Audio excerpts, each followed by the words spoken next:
O que vai acontecer entre Luffy e Kizaru? Vegapunk planejou isso tudo mantendo um alvo como prioridade. O cientista mais inteligente do mundo de One Piece sempre demonstrou uma única coisa: o progresso e o avanço da tecnologia é muito mais importante do que os sacrifícios que ele precisa fazer para alcançar os seus resultados. E é exatamente esse o motivo pelo qual ele precisa da participação tanto de Luffy quanto de Kizaru para o seu último experimento. Mas vamos entender isso até o final do vídeo. Como uma teoria, isso que vai levar diversos pontos em que trazem paralelos, dicas, pequenos trocadilhos que o Oda usa e que podem não significar nada, mas como podem significar tudo.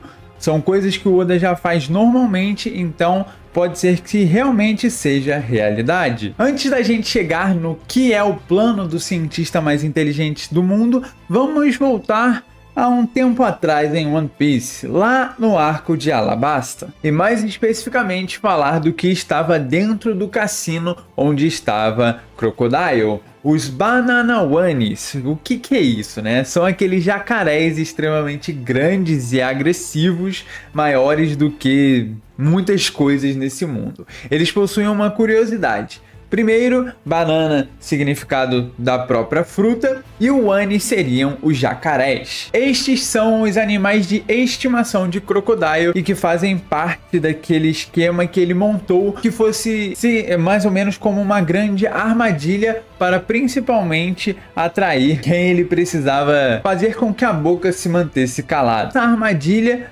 foi montada principalmente para os chapéus de palha, que acabaram descobrindo sobre o plano dele, tudo que estava acontecendo de fato em Alabasta. Junto com os chapéus de palha nessa grande armadilha que era o Randiners, a gente encontrou também o Smoker preso nesse local, ou seja, uma logia. A gente já começa a ver aí umas coisas interessantes, uma armadilha para não só Luffy, quanto também para uma logia que teoricamente não está junto com ele, né? Apesar de naquele momento juntar forças era a melhor opção. Junto com isso, o que a gente tem, por que esses Bananawanis são especiais e o que eles querem dizer. Primeiro, se a gente juntar a palavra Wani dos jacarés e a banana, a gente consegue encontrar o Wani, uma das várias maneiras de juntar essas duas palavras. E com isso, a gente entende que Wana é na verdade uma palavra japonesa para armadilha, e o Randiners era uma grande armadilha para os chapéus de palha. Então agora vamos para Egghead. O que isso pode ter a ver com o que está acontecendo agora no novo arco de One Piece? Primeiro, tanto na entrada de Egghead,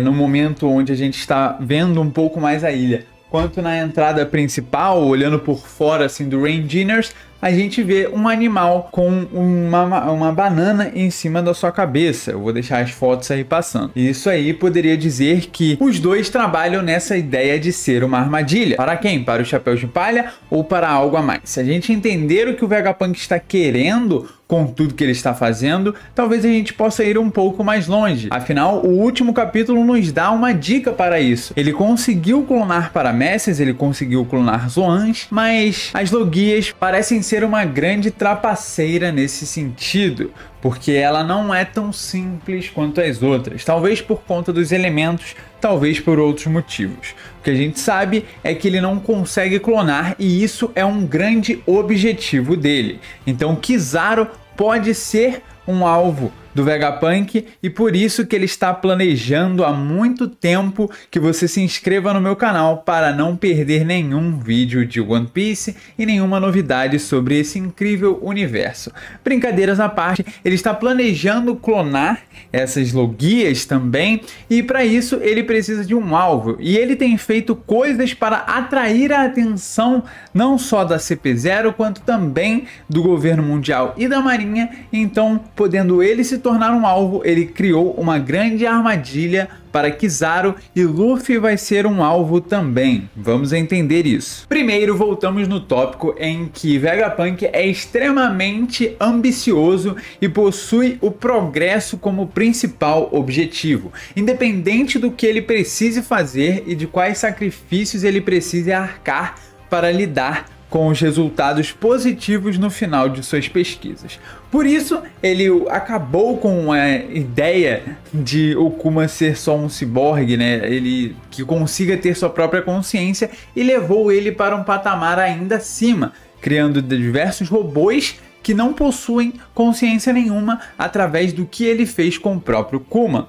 Independente dele sentir tristeza pelo que aconteceu, independente dele ficar com um sentimento de precisar pedir desculpas para Bonnie por conta disso, ele fez isso e muito provavelmente faria de novo. Afinal, é pelo sabor dele conseguir o resultado que ele tanto queria. Então, por mais que ele esteja junto com os revolucionários, ou por mais que ele tenha ligação com eles, por mais que ele não queira ferir os chapéus de palha, eles podem ser uma maneira dele alcançar o sonho dele, ou de alcançar o resultado que ele tanto quer para essa pesquisa das logias que ele está fazendo, e finalmente alcançar isso como um resultado completo, conseguindo inserir uma logia em um serafim. E a gente volta com essa ideia de que a banana representa uma grande armadilha, ou seja, Egghead é uma grande armadilha para Kizaru. Como ele fez isso?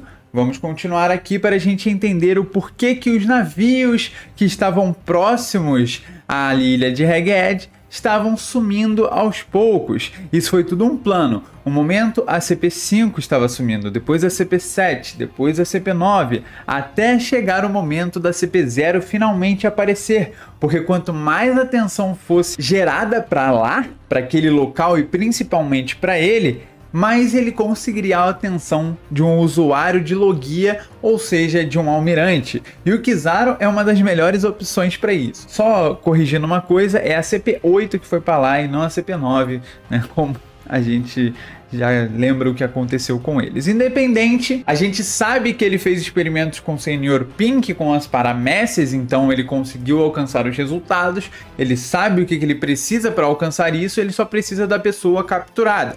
Sr. Pink foi isso, os prisioneiros de Impel Down basicamente deviam fazer tudo parte disso, além de Kaido como uma grande fonte de resultados para essa pesquisa. Afinal, ele basicamente clonou a Akuma no Mi dele, errando apenas por um detalhe, que é a cor do dragão. E a grande sacada aqui para ser o Kizaru, além de tudo que eu já falei, né?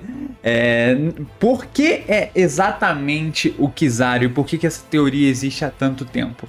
Principalmente porque o Kizaru é relacionado com o Sentomaru, que é relacionado com Vegapunk, ou seja, para uma melhor maneira de entender o que estava acontecendo, principalmente com Vegapunk se rebelando de uma certa forma, por que não enviar alguém que tem pelo menos contato com uma das pessoas que estão ali? Claro, isso não precisa ficar explícito na obra, mas é uma maneira da gente notar que é um detalhe importante para a criação de tudo que está acontecendo nesse arco. E como se isso não fosse suficiente, a ilha de Egghead já é uma grande armadilha no geral. Seja os chapéus de palha sendo capturados por aquelas botas quando foram conhecer o Shaka pela primeira vez, seja o Kako se dando mal após tentar sair andando livremente, seja a chegada deles sendo rodeadas pelas bestas do mar mecanizadas, e diversas outras vezes em que a gente viu isso.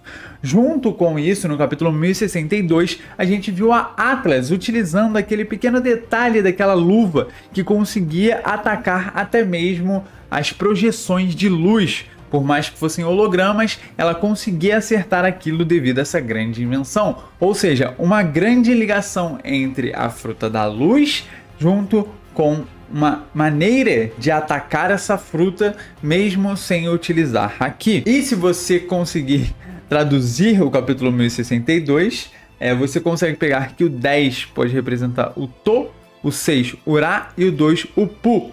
Isso aí formaria a palavra Torapo. Só que se a gente levar isso para o inglês, a gente consegue dar uma traduzida, faz umas brincadeirinhas aqui e ali e a gente chega na palavra trap, que é armadilha. Ou seja, sim, Egghead é uma grande armadilha. Não só em todos os momentos em que a gente está vivendo ali, mas também em momentos em que a gente está vendo o que está acontecendo pelo lado de fora. A chegada dos chapéus de palha, a gente vê aquele tubarão gigantesco feito de metal, ele representa como se fosse aquelas armadilhas de urso que fica com os dentes esperando apenas algo tocar ali para fecharem com toda a força. E quem diria que o próprio ovo descascado, né, quebrado, né, na verdade, parece exatamente isso, só que como se ele já estivesse quase capturando o que estava por vir. Ou seja, demonstrando toda essa questão da armadilha. E é curioso o fato de ser uma armadilha de urso pelo que ele fez com o Kuma, né, que a gente sabe tem essas características parecidas com um urso, e é até chamado de Seraphim Bear, que seria o Seraphim Urso. Enfim, né? Essas analogias divertidas e curiosas do Oda que acabam passando despercebidas. No capítulo 163, na verdade no SBS 173, a gente vê o Oda falando um pouco sobre algumas brincadeiras com bananas e armadilhas. Perguntam para ele, você consegue vencer o meu gorila? Não sei por que essa pergunta, mas ele fala sobre, mas eles gostam de bananas, talvez eu possa fazer uma armadilha. Mais uma vez, uma conexão entre bananas e armadilhas. E a gente sabe que quem gosta de bananas são exatamente os macacos. E a gente sabe que a maneira de chamar o Kizaru em português é macaco amarelo. Também uma grande referência ao nosso querido macaco Luffy, que é o nosso personagem principal, que estava preso lá no Ranginers, lá em Alabasta, e que foi salvo por um Mr. Prince, e que a gente já vai ligar isso com outro personagem. Ou seja, Kizaru e Luffy seriam grandes alvos desse novo experimento do Vegapunk. Poderiam os dois estarem presos no mesmo lugar, tudo sendo parado, né, em volta deles, talvez o Chapéu de Palha tentando defender ele de alguma forma, mas enfim. O importante é que a gente teria os dois presos na mesma cela, talvez se enfrentando, talvez eles em espaços separados, assim, apenas lutando e a gente vendo o Vegapunk memorizando os dados daquela luta ou conseguindo captar cada detalhe e talvez por fim fazer o que ele tanto quer, que é tanto clonar uma Zoan que possui características especiais, que é no caso a Hito Hito no Mi modelo Nika do Luffy, quanto uma Logia, que é a Fruta da Luz de Kizaru. Só que dessa vez quem iria salvar seria nada mais que o membro da SWORD que apareceu curiosamente nos últimos capítulos de One Piece, chamado de Prince Gruss. Ele, né, teve sua aparição muito tempo atrás e foi muito despercebido, ninguém notou realmente quem ele era, mas agora a gente teve o cartão dele sendo mostrado, falando que ele era da SWORD, que ele era líder para tudo aquilo que estava acontecendo, e ele também tem aquela conexão com ser um príncipe, né, o Prince, junto com o Mr. Prince do Sandy. Ou seja, mais uma conexão, e ele seria o suposto que iria salvar tanto o Kizaru quanto o Luffy. Que coisa interessante, né? Quanta ligação maneira que a gente tem, tanto desse arco com diversos outros arcos, mas com Alabasta, que é um arco muito antigo e teoricamente a gente já passou por tudo que tem nele, mas aí vem a coisa da Vivi lá no Reverie, aí vem isso agora, talvez uma possível volta da Vivi, eu gostaria muito, né? Mas vamos aguardar novos detalhes sobre isso. Mais interessante ainda é que a Miss Golden Week, para quem não lembra dela, ela fazia várias pinturas, né, e fazia aquelas armadilhas, que até o nome de um golpe dela é armadilha de cores, algo assim, não vou lembrar exatamente agora. E ela aparece com uma maçã na cabeça em algumas das capas do Oda, ou seja, mais uma conexão do Vegapunk com armadilhas. Mas diz aí o que você acha sobre essa incrível conexão sobre esses dois personagens, sobre Luffy, Kizaru, Vegapunk, Miss Golden Week e toda essa questão da armadilha. Se você gostar, não se esqueça de deixar o seu like, comentar aqui embaixo, eu vou deixar o link original dessa teoria, eu adicionei alguns pontos, mas basicamente ela foi feita por um usuário do Twitter, então vai ficar aí embaixo caso você queira dar uma moral lá, curte a thread dele que ficou muito boa e faz muito sentido. Eu vou ficando por aqui, um abraço, valeu, falou!